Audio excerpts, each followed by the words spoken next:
এখানে একটা অঙ্ক আছে দেখো a square plus ab comma ac plus bc comma a square b plus 2ab square plus bq। এটাকে করতে বলেছে লসাগু। লসাগুর নিয়মটা কি, যেগুলো রাশি থাকবে সেই রাশিগুলো প্রথমে আমরা ভাঙিয়ে নেব।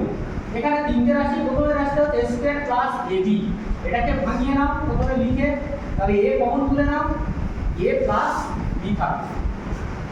দ্বিতীয় রাশিতে চলো, দ্বিতীয় রাশি এখানে কি ছিল, ac প্লাস bc, ওইটাকে প্রথমে আমরা কমন তুলে নেব c, থাকছে কি a প্লাস b।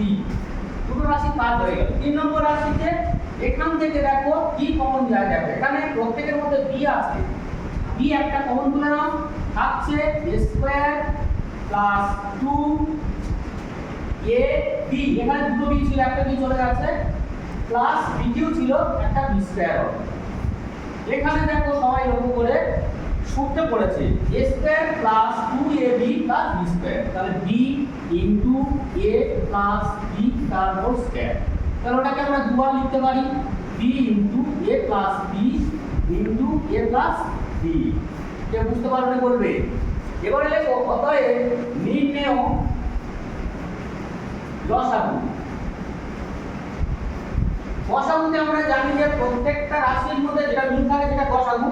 এখানে লসাগু কি লিখবে, লসাগুটাকে দেখো কি মিল আছে, দেখো এখানে a প্লাস b, এখানে a প্লাস b, এখানে a প্লাস b, তাহলে দেখো a প্লাস b আর কে পড়ে আছে, দেখো একটা a আছে একটা b আছে, a b লেখো ইনটু আর কে পড়ে আছে, দেখো ও সরি c আছে, c টাও লেখো, আর থাকছে কি a প্লাস b পড়ে আছে, a প্লাস b।